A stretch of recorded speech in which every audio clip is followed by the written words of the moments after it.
Have you ever wondered why that you're not losing weight or fat even though you feel like you're eating the right foods? Well, whether you're eating out from home, you're not alone. There are dozens, if not hundreds of thousands of people that feel like they're not able to lose weight. Or in fact, over 65% of people that try to lose weight fail every single time. And I don't want you to be one of those people. And it all comes down from eating the right foods that have a lot of protein in them. And yes, there are many ways to get protein in your foods to help you lose weight and get that body you always want. There are 5 certain foods that are absolutely terrible for you, and they can cause you to not just not lose weight, but actually make you gain weight and ruin your overall health. So these are the 5 foods I want to show you that you should avoid and for you to lose weight. And I know it worked for me because if you don't know me, my name's Dalton, and I was able to use these strategies that I'm going to say in this video that have helped me lose over 60 pounds. So let's get right to it. So for the first food, I actually figured this out when I was playing basketball. And for me, when I was playing basketball as a kid, around 8 to all the way up to 15 years old, every time after I would play a game with my friends, or even it was in a league, we would always get these random types of foods. And obviously for these types of foods, they're not the best for you. They would bring things like Gatorade and donuts and cookies. And of course, everyone knows that that's not good, but this one food might actually shock you. And for me, when I would always finish ending up having these games, I would love them. They were delicious and they had a delicious chocolate flavor to them. They were so good. But I noticed as I got older, I still liked snacking on these after I got out of the gym. And once I looked at the bars, I was actually so surprised of how bad they were for you in terms of you overeating. And that would actually be protein bars. And it's not just any protein bars. For this one specifically, I was looking at the Gatorade bar and it had over 350 calories for the bar, and I was totally shocked. I was thinking to myself, why would anyone eat this right after a workout? Because if you're cutting your calories from, let's say, 2,500 to 2,000, you're almost going to have over 10 to 20% of your food coming from a protein bar. And also, it's not even gonna keep you full. It actually has less protein than the fats and the sugars in it. So obviously, it's not the best thing to have, especially if you're trying to lose weight. But except, what can we do? What are the alternatives that we could have for this food? And obviously, the easiest thing is that you can say, just don't have it. But as I know that you guys love your foods, and maybe you love protein bars, and that's okay, then the easiest thing you can do is actually switch over to a different type of protein bar. So for me, instead of me eating Gatorade for their protein bars, or even Metrics, which has like about 400 depending on which one you pick, what you could do is that you could just switch over to something that has less calories but more protein, and that would be things such as like the Built Puff bars, maybe Quest or Bear Bells that are way lower in calories. Or you could actually pick a different alternative that's not a protein bar, and that would be something like having beef jerky. Because yes, beef jerky could have a little bit more calories to some extent, but it's gonna keep you way fuller longer, especially if you pick the right ones that don't have extra sugar and it's just the dried meat. And that is a perfect alternative to have, and I was glad I was able to learn sooner rather than later for this. So for the next 2 foods, these were actually something I figured out later as I gotten older, and figuring out that these foods are generally not the best, and you think they would be because they're animal based, but just because something that's animal based does not mean it's the best for you. And for me, every time when I would get older and when I would go out with my friends, we would end up going to these smokehouses that were local. They weren't too expensive, and when we ended up going, we ended up getting a lot of animal foods because, like, of course it's a smokehouse, what do you expect? And also going to places like diners as well. And we end up getting a lot of pork, and not just pork, but specifically bacon and pork belly. And for these, on the surface, they might look good for the types of foods that you want to eat to get some protein in it, because you've probably heard things like bacon, steak, and eggs, and that's a pretty decent lineup as is. But do you really need the bacon or the pork in general? And more times, you don't really need them, because if you look at the nutritional content of these types of foods for bacon and pork belly, they're actually going to be crazy amounts of calories. And you're thinking to yourself, why would you have that, Dalton? What's the purpose of this?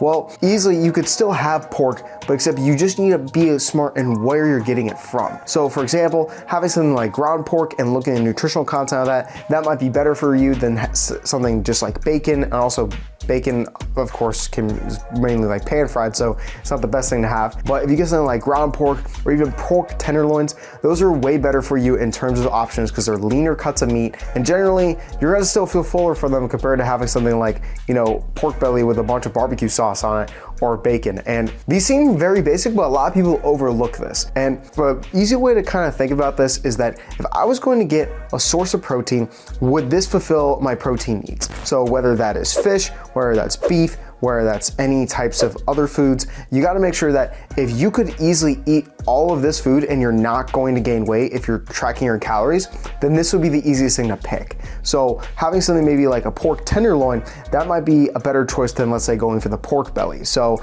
just keep that in mind whenever you have this handy note for you when you're picking out your foods.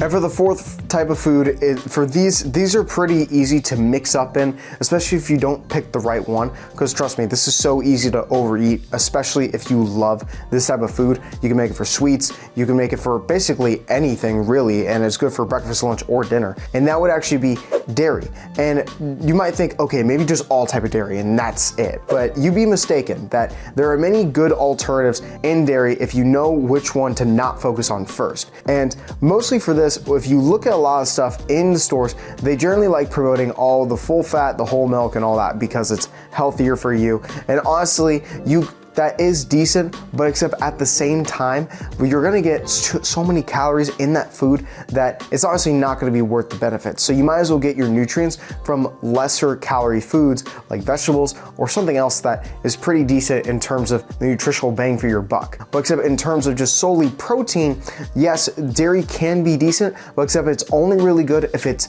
fat-free. So what I mean by that is, like, say for cottage cheese or for Greek yogurt or for actually even milk too, it's generally better if you remove the fat from it so you just solely get the protein inside those foods.